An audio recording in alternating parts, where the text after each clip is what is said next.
Welcome to McConnell Meets. I'm joined today by Lee Miller, man of many clubs, but also the father of a man who's in the moment just now.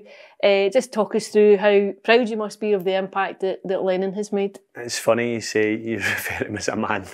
I still see him as a boy. Oh. But no, listen, Lennon's a good kid, a really good kid. He always has been, and he's just doing his thing, and he's playing the way he's played all his career, which is quite funny for me to say that. But through the academy, he just played with a smile on his face, got on with it, and just loves the game of football. What was the point where you thought he definitely had a chance? Is there a kind of sliding doors moment where you think, because obviously at a certain age you think if you're in an academy structure you think all these kids maybe have the potential to go on and make it at a first team level, but you would have an insight more than most parents would have about what it actually takes? Yeah, I don't think there was a sliding doors moment. Lennon's always been, he was 6 days old when I signed with Aberdeen, so he's always studied the game. See, like some kids go to the football and they'll go on their phones and whatever. He didn't have that. He just concentrated in the game, watched the game, and he's been a student of the game for so many years. But even in the players' lounge, I tell this story so many times, if you didn't have a ball in the players' lounge with him, because you had to get in there after the games and stuff, if you didn't have a ball, you had to scrumple up a bit of paper for him to volley, to catch in the half volley, and just, he's always been football daft. Everywhere you went, you had to have something that resembled a football.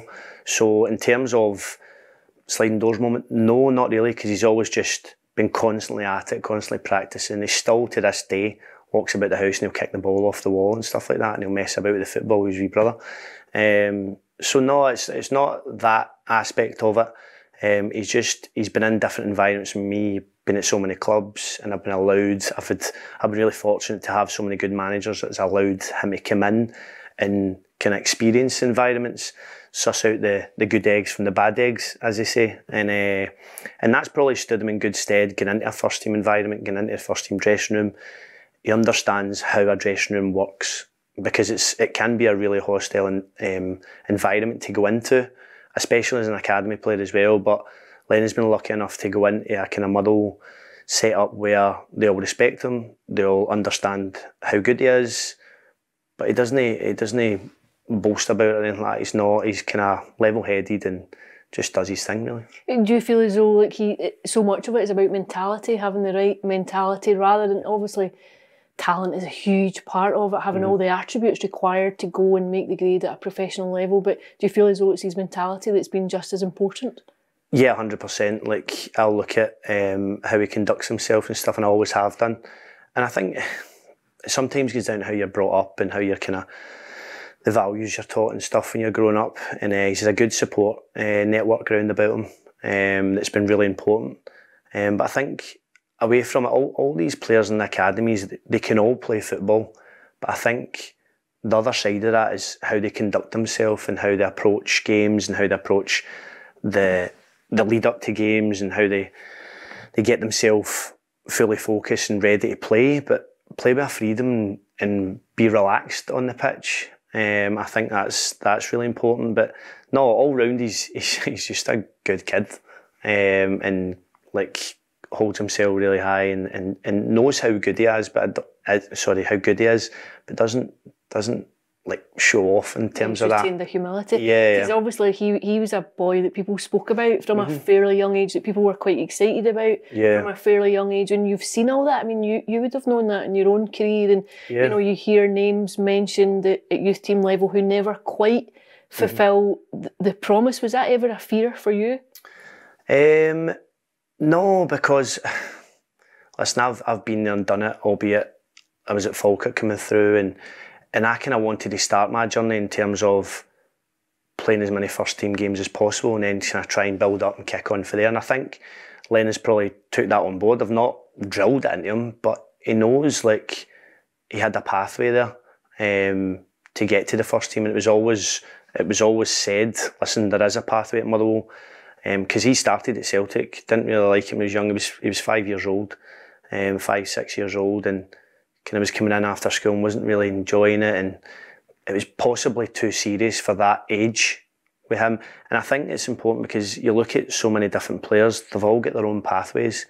There's no right or wrong, but Lennon just didn't suit that that one, and then he came away, went to his boys' club, and then went to Motherwell. A bit naive and a bit kind of nervous going in, but hit the ground running. It was more a kind of boys' clubby feel. It was really, he had it off with a few players, and then that was him from there on in, about 7 years old, and he's always been there, and he's always seen that pathway. And I think it's important that the environment has to be right for a specific player. Every player suits a different environment, so there can't be, right, this is the way. Everybody has to fit into that, because you see it in first team level. Some players will go to a club and they just don't click. It doesn't click for whatever reason. They just don't fit into that environment, and they can be a flop, as they say. But Lennon's been lucky enough to have good people around about him and flourish. I feel as though Motherwell has been that ideal environment because you maybe don't have the same microscopic intensity that you do if you're coming through a Celtic or a Rangers. There's a massive amount of eyes, a huge amount of eyes on you immediately. Yeah, listen, who's to say if he was at Rangers or Celtic, he wouldn't have just flourished and went straight in the first team, but he's seen that pathway and thought, no, I'm going to stick this. There's always been talk about Rangers and Celtic, been in for Lennon since he was 10, 11 years old. But we've always kind of maintained, listen, you're in the right place, you're thriving, and I think playing with a smile on your face and having people round about you that you trust and you enjoy playing football with is really important. Some can get kind of, what do you call it, sucked into the whole Old Firm, big club, yep, I want to go there, whether it's their parents, whether it's them, it's supported that team, and that's fine, and some people kick on and do really well, but I think the statistics of players making it and coming through and playing in the first team really early is very slim, to be honest. So Lennon's clocked up, I don't know, 45, 46 appearances in the first team, which is great, and he's playing with men, and he's trusted as a first team player instead of being, he's an academy player, I'll not trust him with the ball, but he kind of dictates it, to be honest, and it's good to see that from my point of view as a dad. Have you seen him mature as a player with those 45 first team games? Have you seen him mature just into that environment? Yeah, when he first broke onto the scene, I could see a little bit he was hanging back, and he'll tell you that himself. But now, this season, even at the start of the season, I could see his whole appearance and his kind of the way he held himself. He backs himself. He always has backed himself, but I think the fact that people round about him, the players round about him, actually trust him, and I think, you know what, he's a good player. He's more than holding his own, and I think he's got it's as if he's come back this season, pre-season, to get a point to prove, and he thinks, you know what, I'm going to show you how good I am, kind of thing. And he's playing a slightly different position as well, which he's probably played most of the time throughout his academy days, albeit he kind of jumped back to centre half.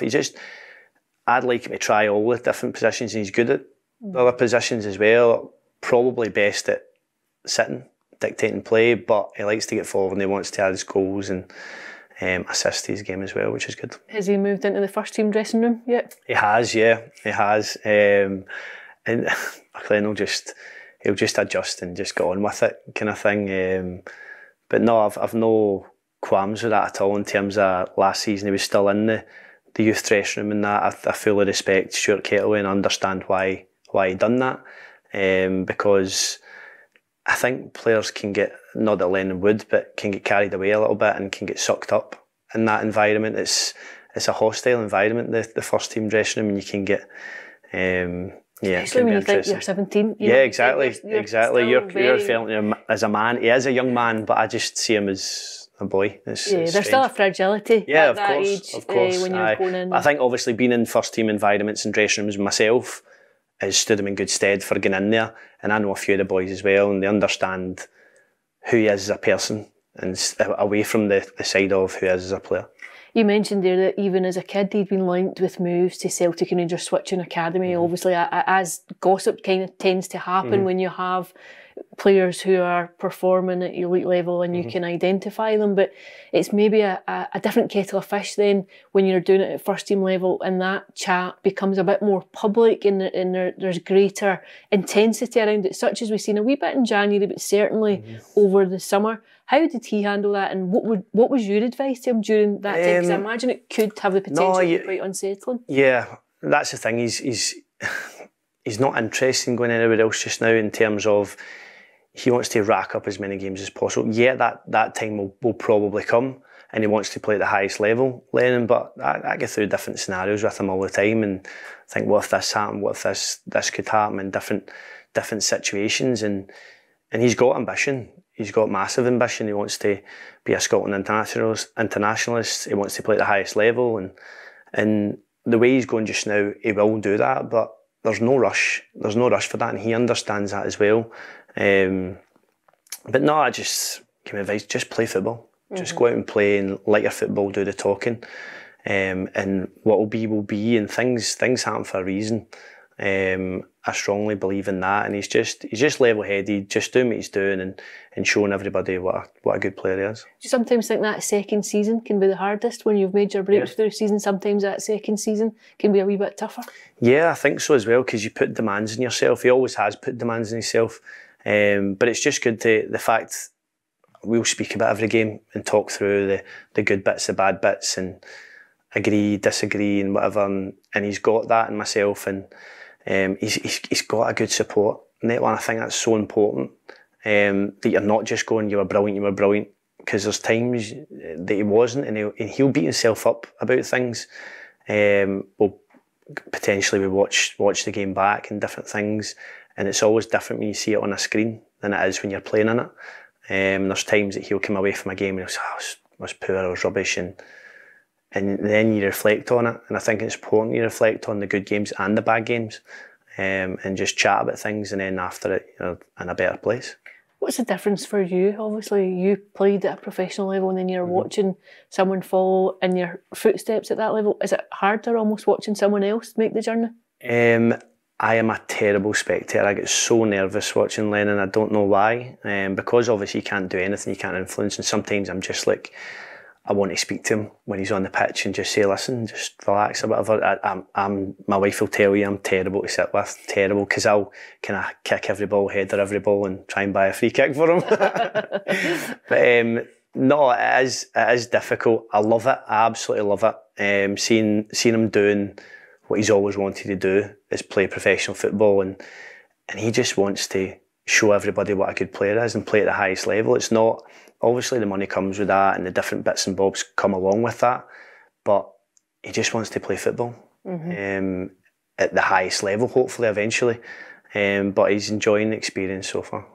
Vindication is maybe the wrong word, but when he did make the breakthrough and still only at 17 last season, did you feel as though, you know, this was the environment that you knew he was capable of reaching, and just feel quite satisfied to know that he'd reached fruition in terms of getting to first team level?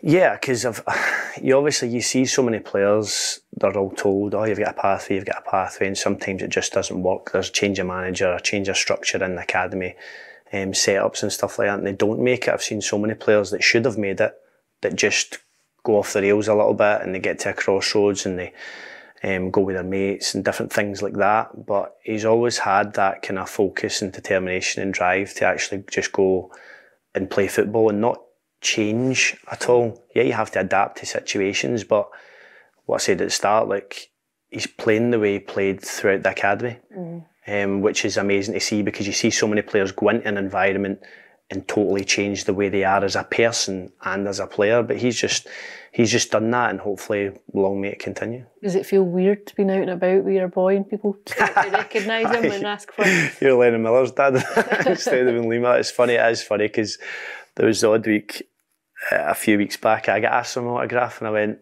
are you sure? It's funny because I obviously I've took a totally change of career and stuff, and I don't really see myself as an ex-footballer kind of thing. It's really strange, and people that have done the same thing will tell you. But I do enjoy the punditry stuff and that, but it's good to see him have his own thing, and when there's interviews and stuff obviously come up in papers and stuff, and it refers to me, or your dad, this and that, I want him to just have his own thing, and he's doing it himself. Like, he's never had anything off the back of me in terms of, oh, you get into this club, or you got into a Scotland club because your dad. It's nothing like that, and it's never going to be like that. It's all on his own merit, which is great to see. Has he coped with the attention that comes just from being in a bit of a spotlight? Yeah, I would say so. I'm always there to talk to, and my wife's to talk to. He's got so many people he can bounce things off of and stuff. And yeah, he gets on with his football on the pitch, and I think that's his escape from everything. He doesn't read too much into things. I'll have a laugh and a joke with him and stuff. And obviously I've got loads of clients that are Rangers and Celtic fans, and they're always at me, and is he coming here, is he coming there? And I'll just wind them up and have a laugh with them. But at the end of the day, he'll inevitably do what he feels is the best thing for his career, and he'll have loads of people advising him as well, good people as well. So yeah, because there's certainly been a fair bit of excitement about him. I think sometimes when you have a young talent that emerges, there's a wee bit of a clamour. Scottish football's such a small environment at times that you can feel as though there can be a lot of pressure on players just as they try and find their way. Yeah, and I think it's important. There's so many good young players coming through, albeit some of them aren't getting that opportunity in the first team. Some have got to go out on loan and whatnot, and it's always like, who's the better player? Who's it? They're all good players. I wish in Scotland, I don't know if Ham's down south, but in Scotland, just appreciate what we've got in terms of very good young players coming through. Whether they're better or not than other players, it doesn't really matter. They've all got their good attributes. I feel sorry for the ones that aren't playing first team and they've had to, but you need to then sacrifice and do what you need to do and go out on loan and get your experience and kick on. You look at Cal McGregor, years ago he went to Notts County on loan to play with Jack Grealish on loan at Notts County, and then he's come back and he's had an unbelievable career. And you look at him yesterday in Old Firm game, he's bossing it. He's an exceptional player, and I think Lennon will probably look up to players like that in terms of, look what he's done in the game. Keeps it simple, can do the really extravagant thing as well, and he's just a level-headed boy by the looks of things. I don't know him personally, but he just comes across as if he loves to play football the right way. Yeah, played left back at Ibrox one day, if I remember correctly. Just it tells you something about... He's just an intelligent player, and he'll play wherever he wants to play. And I think Lennon can be like that as well in terms of when he was coming up through the youth, because he's a good footballer, he slot him into centre half and gets on the ball when he goes and plays. And I think it's important coming through academy level, coming through youth level, experience different positions. Good footballers will play in any position and do it well, just do the simple things effectively. Where do you think he can go? What do you think comes next for him? Maybe not in the short term, but in the long term? I don't know. I honestly don't know. It's so difficult. I've seen so many young players come up through the ranks and you think, he's a real good player. And I think everything has to fall into place. Everything has to line up.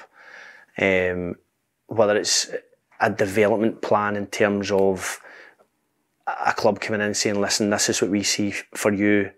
This is what you're good at. This is what you need to work on. We'll work on this with you. There needs to be a plan in place. It can't be like there's a big club comes in, right, you're going there. It's not like that. There's a lot of things that have to fall into place. And listen, there's luck at the end of the day as well. Has to fall into it. A lot of people that aren't in football don't understand that a massive percentage of it is luck, being in the right place at the right time. I was a midfielder all my days coming through the youth. Alec Taunton turned around to me, big man, you play up front. I'll play anywhere.